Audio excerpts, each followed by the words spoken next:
Hello? Hello? Hello po, Papa Jackson. Hi, magandang gabi. Magandang umaga if you're in the Philippines, by the way. Are you in the Salamat. Philippines? Wala. Wala ka sa Pilipinas. What's your name, by the way? Uh, Ace. Your name is Ace. Ace. At ilang taon na si Ace? 26 years old po. Okay. 26. Makalinaw po ba? Yeah, very clear. Asa ka ngayon? Italy. Italy. Are you on headsets, by the way? Yes po. Anel po ba? Medyo no. Is there any possibility na pwedeng handheld na lang tayo? Okay.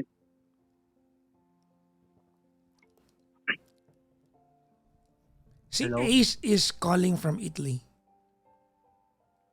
Ito po, malinaw na po ba? Ayan. You're calling from Italy, tama?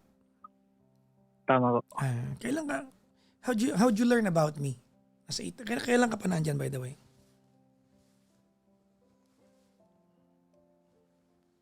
Bago magsimula yung pandemic, nandito na ako eh. So maglilimang taon na. Tama? Anim. Magka-anim na. Bago nag-umpisa ang pandemic. Opo, bago mag-umpisa. Before nag-start ang pandemic. Okay. Anong ginagawa mo dyan sa Italy? Nagtatrabaho. Ano work mo dyan?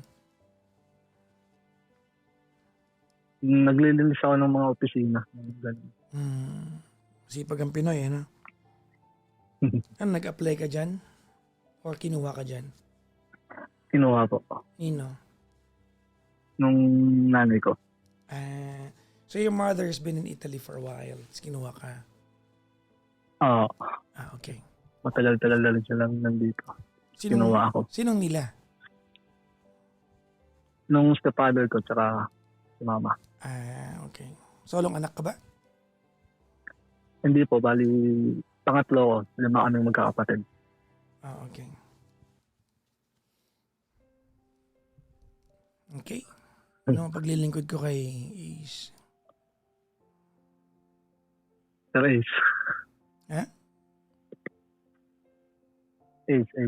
Kaya nga, ano ang paglilingkod ko kay Ace? Hindi ko rin po alam paano siya simulan. Bakit nahirapan ka? Opo. Gusto mo Wala kasing maglabas ako ng Ouija board, tapos walaan na lang kita, ganun. Pwede naman, maglabas ako ng Ouija board, hulaan na lang kita. Gusto mo? Kwento mo na. Ba't ka man nahiya? nakikinig lang kasi ako dati dito. Huwag ka mag-alala. Lahat ng tumawag sa akin, ganyan din sila. Meron mga linya na akala ko, hindi ako tatawag sa'yo. Yan. Pero nung gano'n na. Anyway, so. Okay, pag may mga narinig din ako dati sa call mo, ganun. Ayun, nandito na ako. Okay. Ayun, bali, meron kasi akong LDR kami nung asawa ko. 3 taon na kami. Tapos, itong buong taon na to, lagi talagang magulo yung relasyon namin. Okay. Lagi kami hindi nagkakaintindihan. Laging away, ganun. Tapos, nagsimula talaga yung away namin dahil yung pera na inipon ko na para nga sana sa bahay na gusto ko rin kunin namin.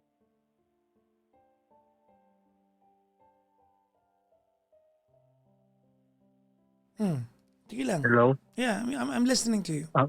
may tawag. Ay, yun nga. Kasi yung pera nga na para sana sa bahay, nagamit niya. Galing kasi sa loan yun dito. So, yun, parang Asan ba yung misis mo? nasa Pilipinas. So. Nandito. So, ever since LDR kayo? Opo. Okay. Tapos ayun, nung nagamit niya yung pera na yun, parang nahihirapan ako kasi yung sahod ko, pangbayad ng loan, tsaka sa tulong din sa kanya. Parang ganun. Bakit Tapos, tulong asawa mo? yun nga po yung sinasabi ko. Baga, nagbibigay, yun nga, yun na rin po. Tama naman. Baga, para dun sa bills niya. Ang pinagtatao kasi, dalawa kami may trabaho, pero parang lagi kami kinakapos pa rin. Okay. Ngayon, ang sinasabi ko naman sa kanya, parang lagi kasi ko siyang nung pagala-gala ko saan siya pumupunta, Okay, wait lang. parang Magkano ang nagastos niya na hindi dapat niya magastos? 100. 100. Opo, 100 lang naman. Pero kasi nagastos niya yun nang wala siyang na-settle na kahit anong bills. Sa loob lang ng isang buwan. Kumbaga, kakabalik ko lang din nun dito. So, Parang wait lang. Saan siya wala kayong anak, walang negosyo, walang obligasyon. Saan niya nagastos yun? may anak po. Isa. Pero walang negosyo, walang Okay. Yun nga po.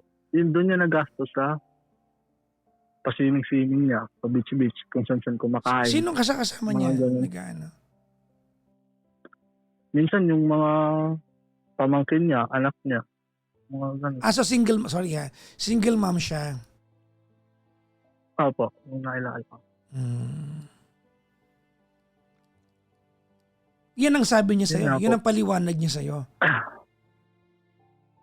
Hmm. She was able to spend 100 grand in 1 month kasi siya ay nagluho. Parang ganon. Yun po, yun talaga yun. Okay. Then, Okay. parang gano'n nga po, simula nung parang lagi ko na siyang napapagalitan. Sabihin ko, bukas na yung pagkagala, yung mga ganyang, kung ano-anong gastos dahil nga, siya nga yung inaasahan ko sanang tutulong dahil ako, fix yung sahod ko siya, kahit pa paano nakaka-extra siya na imbis na idagdag sa Kunyari, yun nga, pag gumagala siya, sa akin, pag naubos yung gas, sa akin na naman siya manghihingi. Hindi naman lang hihingi. Kumbaga parang nagrarat lang siya na hindi niya alam paano siya papasok, mga ganun. So, edi pag didiskarte ako na naman yung niya, panggas niya na sasabihin ko, imbis kasi hindi ka Anong nang work ng asawa gumagala mo? Sorry, anong work niya? Sales po. How much is she earning a month? Commission based lang kasi sila eh. But you have a pretty good idea of the average of what she's earning. Yung allowance niya, parang nasa 300 a day lang. Tapos pag may nabibenta silang kotse, doon may allowance siya. Ay commission. Okay.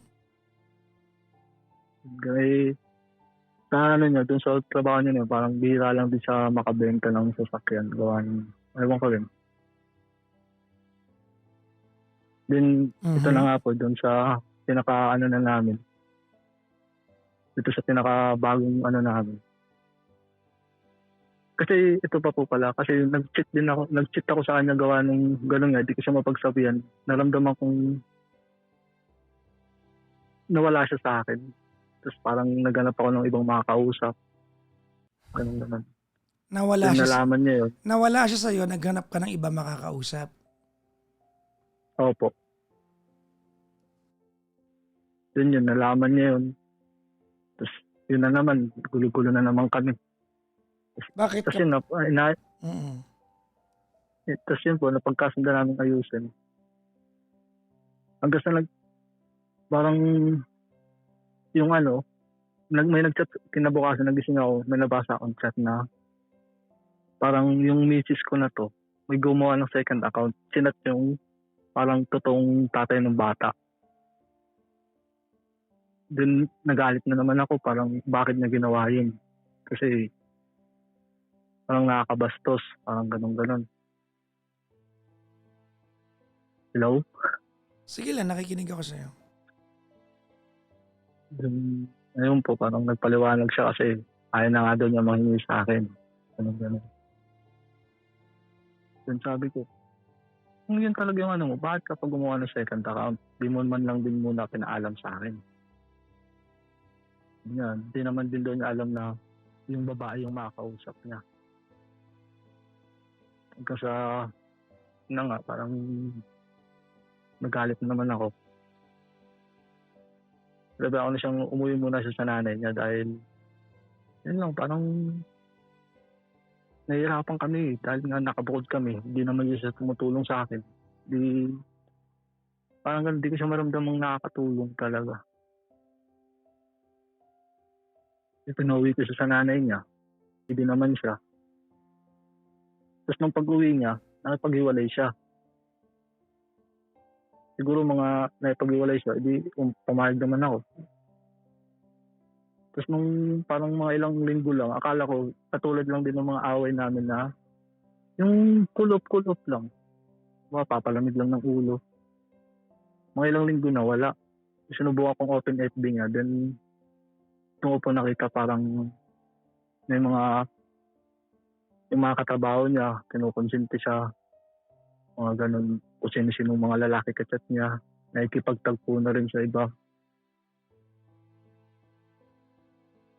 Yun lang. Parang yun lang hindi ko maintindihan kung bakit. Kasi nung mga panahong nag-chat din ako sa kanya na anong problema, ayusin na natin. Yung chat ko na yun, parang sinasend niya rin dun sa lalaki. Na ayaw na nga daw niya. Pinipilit ko pa.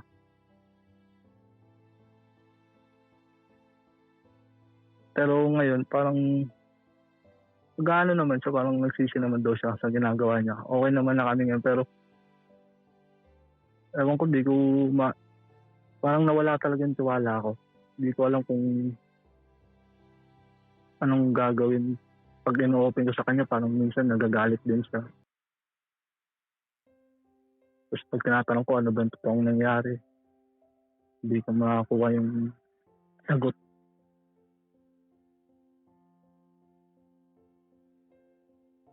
Yun lang, papansin production mo. Hindi ko alam.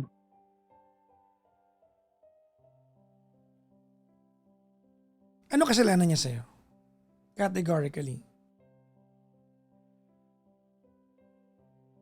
Gumanti Yung siya? ano Ganun? po. Gumanti siya? Kasi parang feeling ko gumanti lang siya eh. Kasi yung sa akin naman po, chat lang yun eh.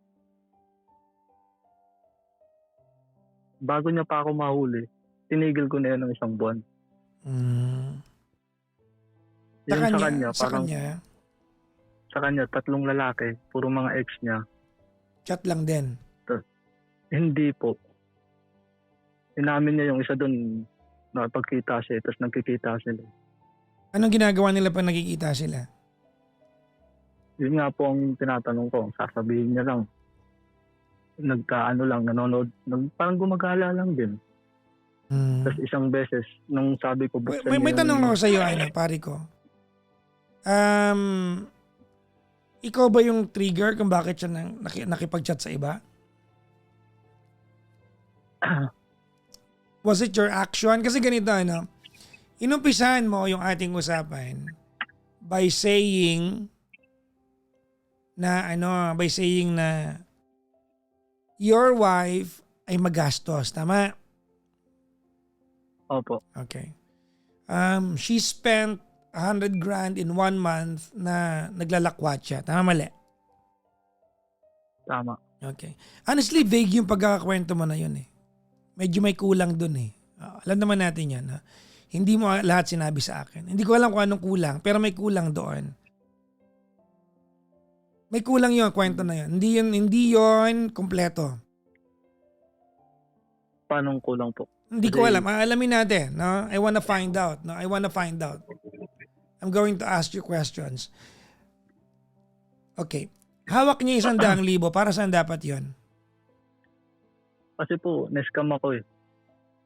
Na-scam din ako sa bahay. Parang sinabi ko, bago natin nabulin yan, unahin muna natin yung bahay kasi pabalik na rin po ako dito. Okay. Magkano na-scam sa'yo? 200. 200,000. Ikaw yung na-scam, Opo. hindi siya. Ako po, kasama po yun sa niloan ko. Okay. Sino na-scam sa inyo? Ano lang po yun eh, yung sa mga sanlang tira. Okay. So sa madaling sabi, inabot nyo yung 200,000 na niloan mo sa Italy to someone and that person ran away with your money. Tama? Tama. Okay. Now, so that's not her fault. Di ba? Opo, alam ko naman po. Wait lang. Tapos, paano siya nagkaroon ng 100,000 hawak? Yung ano po, pera ko po na iniwan sa kanya. Sabi ko, dyan lang yan. Pag maghanap tayo ng mga foreclosed na bahay or mga rent to own. So, iniwan mo sa kanya yon in the hopes na makahanap pa rin ng bahay. Opo. Okay. So, 1 month after ka makaalis, nag-usap kayo, ang sabi niya sa'yo, the money has been, yung money na iniwan mo sa kanya, eksaktong 100,000 yon? Parang hindi naman eksakto. Parang may sobra pa rin yun eh. O, sabihin natin 100 Mga- 110. Mga 120s. Mga 120. Nung nakabalik ka dyan, 1 month na makabalik ka ng Italy, tinanong mo siya, asan na yung 120? Tama? Opo, kasi ano po yun, parang... Opo, parang ganun. Ang sabi niya ay, the exact thing that she told you.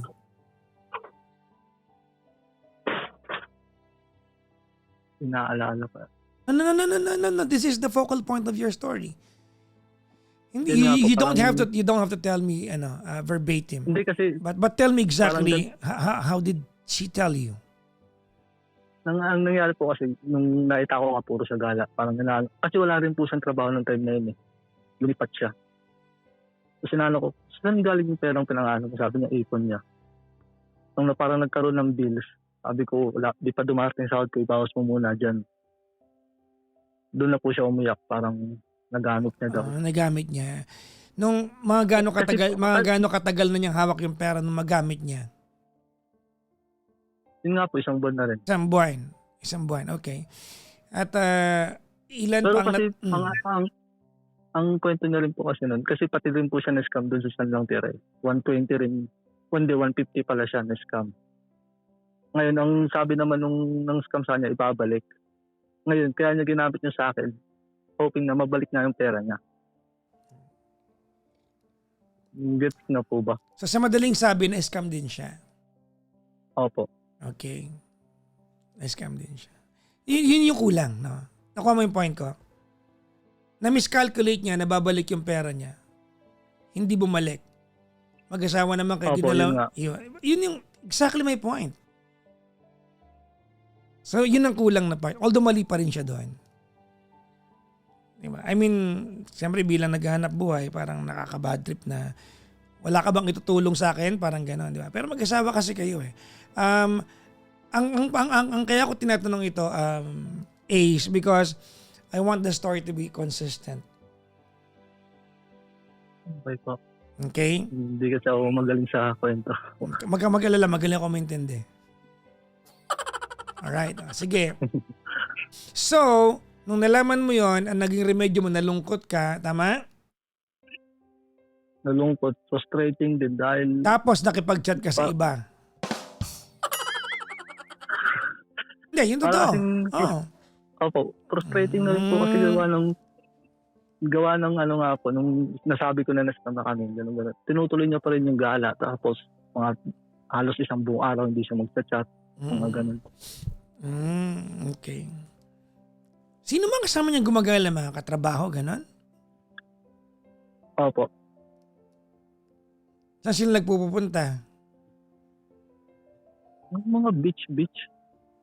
And is it your story? Is it your claim na sa kanyang pagbi-beach ang ginagamit niya ay yung bahagi ng pera mo? Namin naman. Okay. So na-bad trip ka, nalungkot ka. So ang ginawa ni Ace ay nakipag-chat, tama? Tama po. Saan ka kumuha ng ka-chat? Dati ko na rin po kasing kausap lang naman yun. Kausap ko na rin po siya. Anong year mo kausap yon? O parang bago pa kami magkakilala nitong wife ko. Anong year? 17, 18. Okay. Ano yun? Anong klaseng usap yun? Kalandian? Diniskartihan mo? Pasendang selfie? Ano? Kwento mo sa akin. I wanna know. Yun po. Okay, ganito ano. Ace, kilala mo ako, di ba? Opo. Okay. There's one thing na mahirap gawin sa akin. Alam mo kung ano yan? Magsinungaling. Alam niyo yan. Matalim ako dyan. Pwede niyo akong laitin sa quality ng payo na bibigay ko. Pero mahirap magsinungaling sa akin. Alam mo yan. Opo. So na Bilang na-frustrate ka sa- sa wife mo, chinat mo yung dati mong kachat. Tama? Tama. Now, my question is, bakit buhay yung communication line nyo? Hindi naman po buhay. Kumbaga, simula nung nanligaw doon sa asawa, parang wala na yun. Kumbaga, naisip ko lang nung wala akong, parang nabuboring ako. Tapos nakakita ko parang may my day siya. Yun lang. So, ibig mo sabihin sa akin, di ba kinasal na kayo ng wife mo, no? Opo. Anong year? Last year lang. Last year lang. Hindi, itong January this year. January year. this year. Is it your claim na kayo mag-asawa ay kinasal and yet hindi ka nag-unfriend ng mga kalandian mo in the past?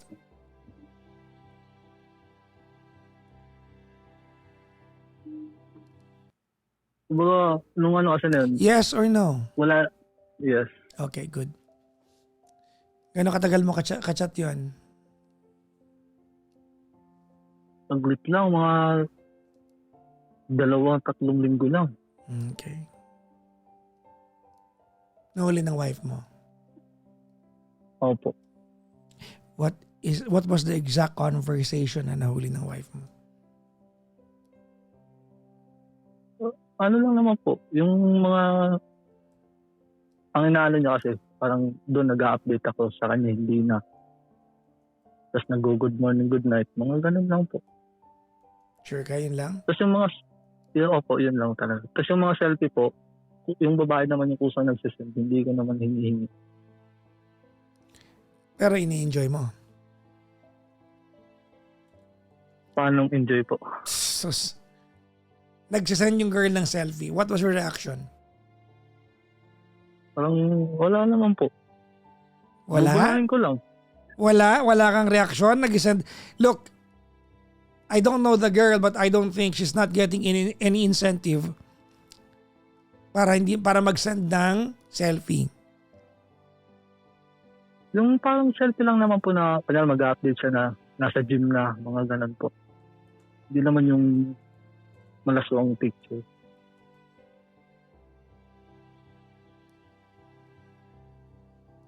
Magkakain na. Mga ganong selfie lang po. Ano reaction mo? Wow, ganon. Ingat ka, ganon. Mga ganon lang po. Ingat, enjoy. Yan ang nabasa ng wife mo o yan natira sa conversation ninyo? Hindi po ako nag-delete ng message niya. Yan po yung nabasa niya. Ano sa mga nabasa ng wife mo ang pinakamalalang nabasa niya? Yung nagtanong po yung babae ng ano ba tayo. Okay. Anong sagot mo? Wala. Friends. Tapos, Then, sinabi ko naman din sa babae na kaya lang kami magkausap kasi boring. Parang gano'n. sinabi Then, mo sa girl yan? sinabi ko. Ay, Opo. Then, Ano sabi ng girl? parang, then after nun, parang wala na rin. Di na rin kami masyadong nag-uusap. Di ko na rin inaabol. Okay. Your wife caught the messages. Tama? Opo. And Tama. then, anong paliwanag mo sa kanya? Yun po, sinabi ko na yun yan, naging emotionally detached siya sa akin. Then, puro away. Hindi ko siya makausap. Ang frustrating niya, pagsabihan, matigas ulo. Mga ganun lang po. Then sabi niya, okay daw, parang papatawarin niya ako, babalik kami sa simula. Lumipat siya ng trabaho. Nung paglipat niya po ng trabaho, parang doon po naging mas malala.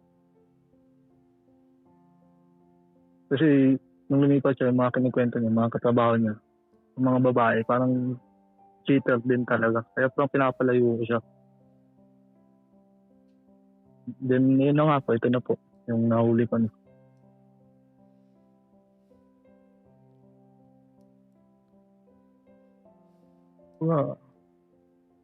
Gusto ko siyang patawaran pero di ko alam. Parang natatakot na rin ako. Di So ko alam. anong kasalanan ng wife mo sa'yo?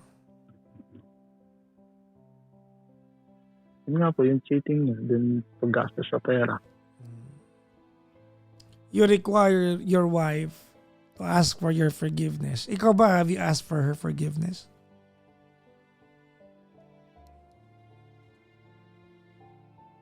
Opo, simula naman na po na yun, parang bigla ko na yung babae, wala na. That's not my question. Yun nga rin po yung inaano niya eh. Parang simula daw nung... Have you asked for her forgiveness? Opo. How?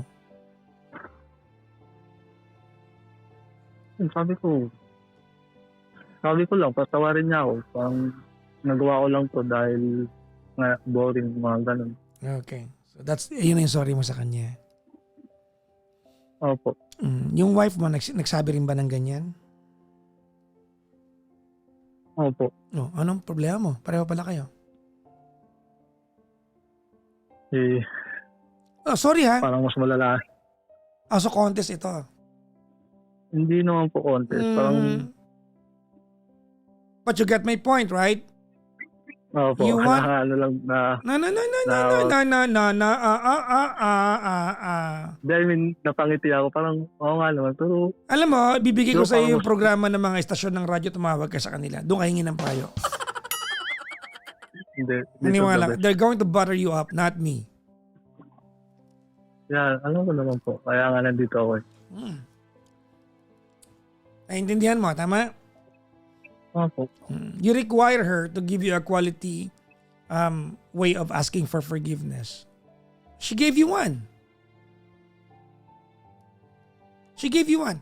Maybe na hindi ganun hindi sa quality ng paghingi ng tawad na gusto mo, but she gave you one. You gave her one. Pareho lang kayo. You're one and the same. And what makes you a better person compared to your wife? Look, Siguro ganito yun, ano, yung kwento mo kasi na ginastos ng asawa mo yung pera mo. Kulang kasi yun, Brad. Kulang yun. Alam mong kulang yung kwento mo. Your wife was also a victim of a scamming. Na-scam yung wife mo eh. Maybe she miscalculated the money that she was in possession. Kasi mag-asawa naman kayo eh. Na-miscalculate niya. Kasalanan niya yun kung kasalanan niya yun. Dapat niya hingi ng tawad yun kung dapat niyang hingi ng tawad yun. Pero hindi niya inubos yung pera mo nang akala niya pera niya yun kasi na-scam din siya. Just like what happened to you. Pero ginawa mong sangkalan yun para may kakwentuhang iba. Alam mo pare ko, matter of fact, you started this chain of things, no? Chain of events, ikaw nag-umpisa nito.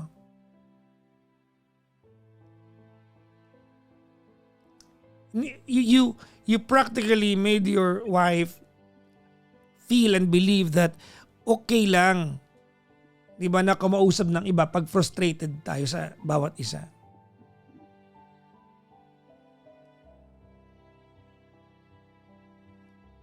And you are just as guilty as her. Tama?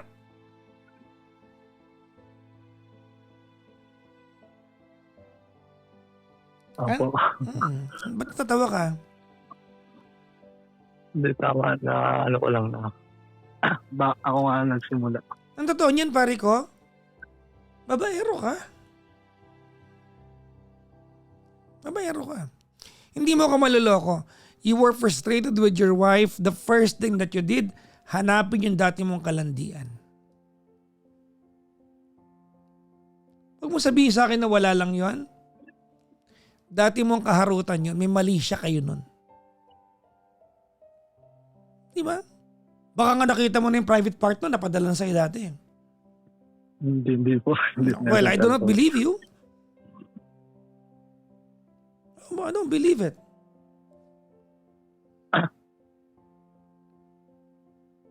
Diba? Huwag tayo maglokohan. Huwag mo kang mapaniwalain na piniem mo yon at gusto mo lang ng kausap. Diba? Sana piniem mo si Rovicel. Yan oo. Kausapin ka maghapon niya. Mami Olet, kilala mo si Mami Olet? Mami Vanji, PM mo yung mga yan. Maghapon ka kakakwentuhan ng mga yan. Yung ultra mega. I-PM mo, maghapon, aalokin ka pa ng grocery ng mga yan.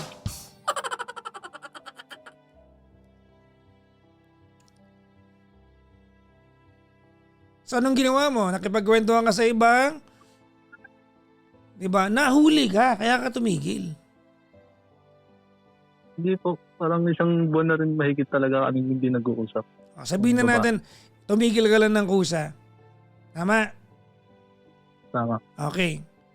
Pero anong ginawa mo? What did you do? You embellished. Alam mo kung halaga na embellished? Hindi po. Ako din, hindi ko alam eh.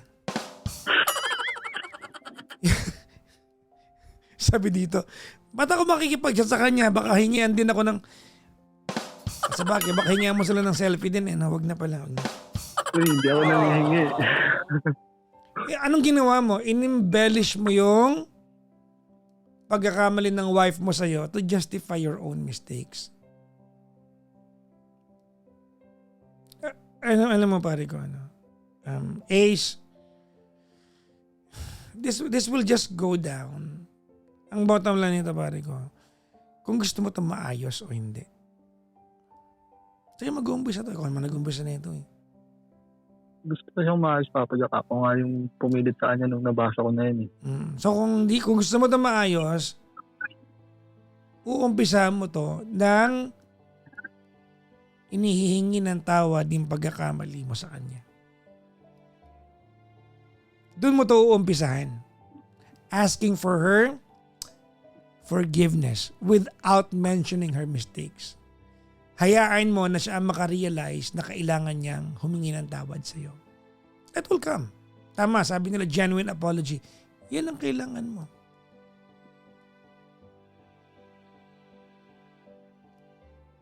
Ano kaya gagawin ko? Well, unang-una sa lahat, umamin ka. Tapos kalkalin mo Namin ko naman na po lahat. Alam mo, katabi kita, sinupot kita ngayon.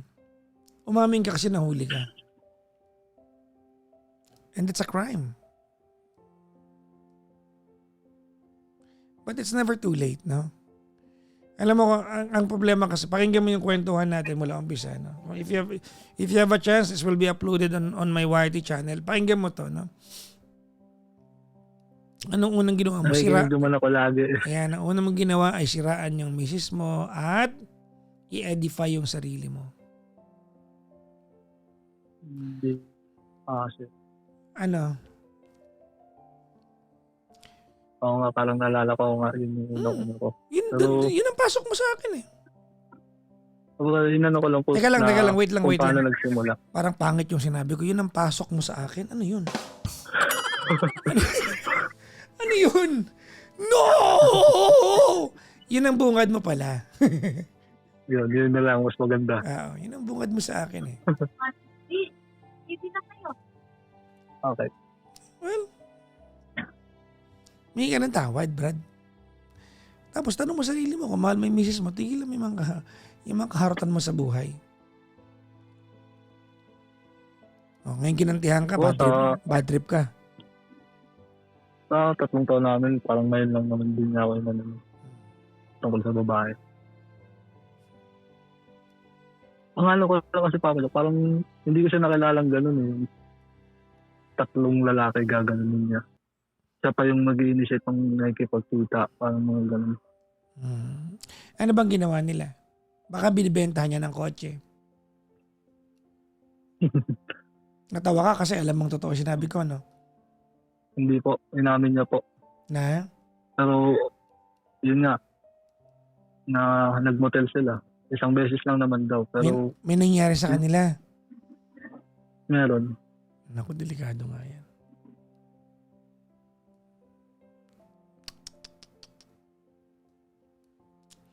Well, kailangan niyo pag-usapan yung part na yan.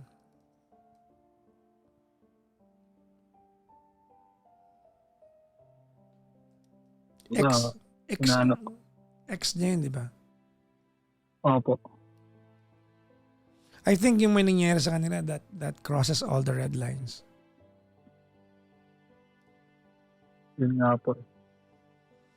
Hmm. Lahat. Tapos yung patudagdag na nung nagtitik ako sa kanya na ayusin, yung screenshot niya po, sinisend niya doon. Tapos nung tinawagan ko yung lalaki, tinatawanan lang ako.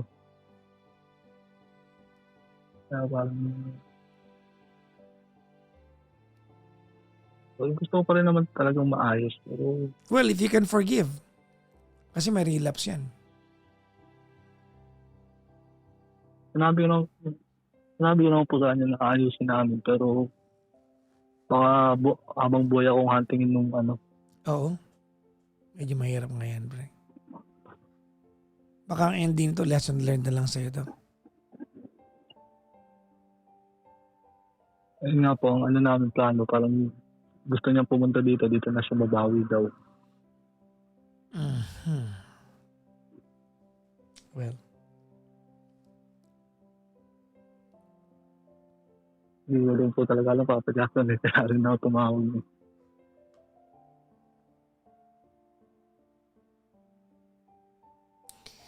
alam mo, nagtataka ako, no?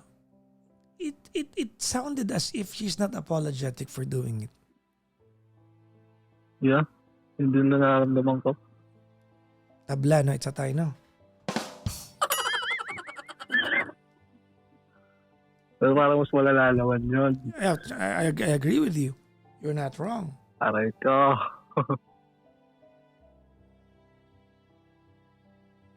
One time lang daw, man. Dapat na-enjoy niyo ba? Yanong mo? Sabi, nung tinanong ko, sabi niya, not worth it daw.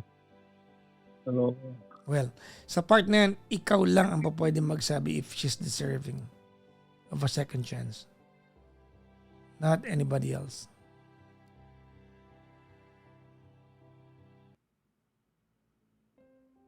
hindi Well, naman talaga alam. Papa Jack, gusto ko, pero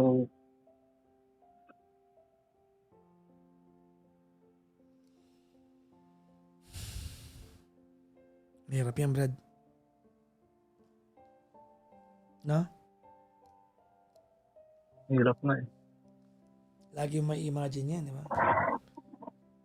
Habang hinuhubaran siya ng panty.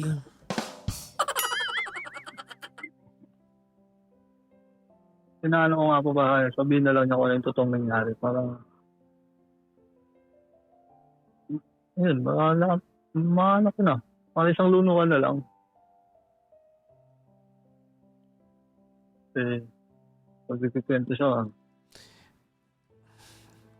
parang yun nga, isang beses lang daw.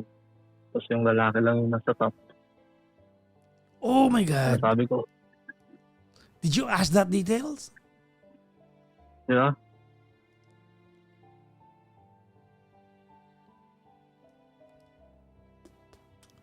Well, kung kayang patawarin.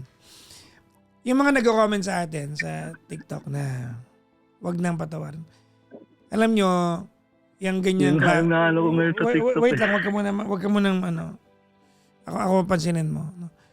Ganyan yung reaction nyo kasi feeling nyo pag lalaki ang niloko, wag na. Pero pag babae, kausap ko ngayon at humingi ng tawad yung lalaki, iba yung papayo nyo. Hindi naman dahil nakagawa ang babae ng pagkakamali. It does not mean that she's no longer worthy of forgiveness. Wala tayong bias dito, babae o lalaki. Ang pagkakaiba dito, ikaw kasi iba umalala ang lalaki at babae. Pag ang babae nakakaalala ng kasalanan, more on emotional yan. Pag ang lalaki nakakaalala ng kasalanan, more on imaginative and physical yan.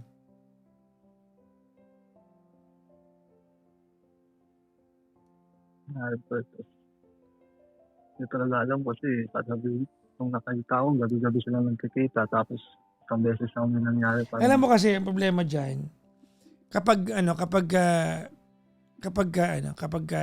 say halimbawa pinatawad mo siya and you wanna give her another chance, okay? Okay. Halimbawa, papunta kayo doon, you have to work hard para hindi na isumbat sa kanya yun. Alam ko, may relapse yan. But you really have to help yourself. And alam mo yung forgiveness, that's only good kung alright, kung willing siyang trabahuin yan.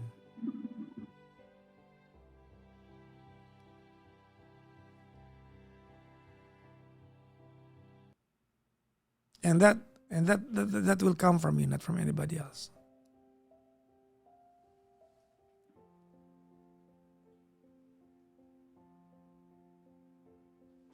Ang tanong, kaya bang tanggapin?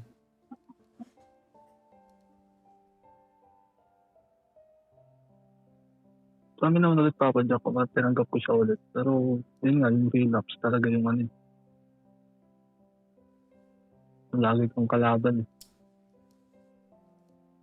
Minsan pag nag-inom ako mag-isa, yun nga, naano ko ano ba talagang ginawa, paano nangyari. Oh, masakit nga yun, Brad. Masakit yun.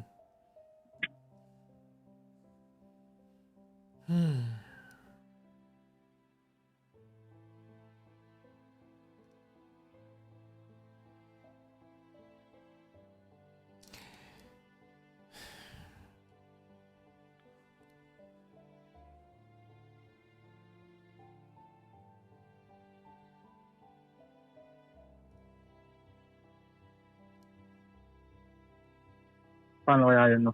Well, take your time.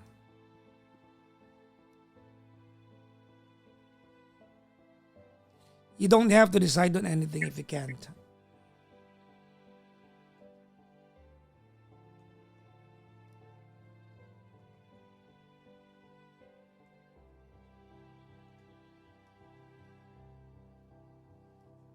Pero kakausapin ko ba siya para Of course. tanong kung ano yung totoong nangyari? Of course. O ano?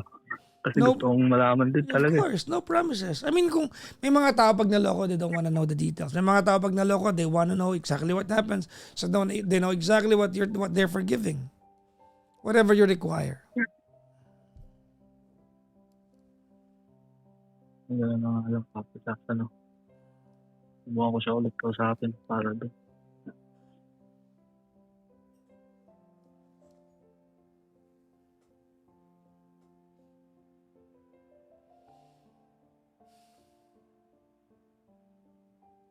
Yun lang siguro.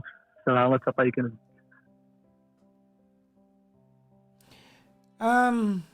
Ace. Oh. I have a feeling. Can I be honest? Sige po. I have a feeling that you'll never go back to the way you were. One of two things will happen. It's either the two of you, pag nagbalikan, will become stronger because you will learn from it, or you become toxic and you're going to destroy each other, burn each other to the ground. Paano mo namin malalaman kung nandun namin sa pangalawa? Well, you have to go through it to find out. Kung sana yung una, yun yung story ko. Well, that would depend on the two of you. But I would understand you kung hindi mo kakayanin.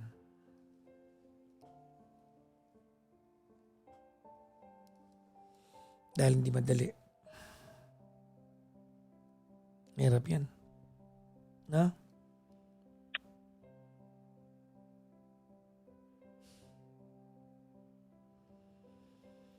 Hmm.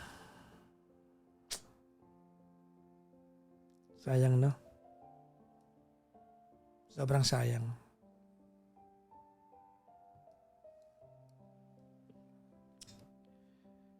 Napakasayang. Nangalin. Well, it started a very toxic chain of events. Alam, mga bagay na could have been solved.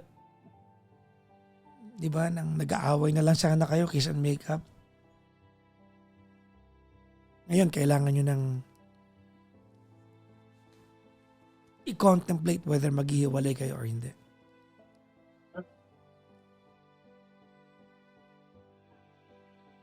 Papa Jackson, salamat. Salamat na rin umalis. Ingat ka, sir.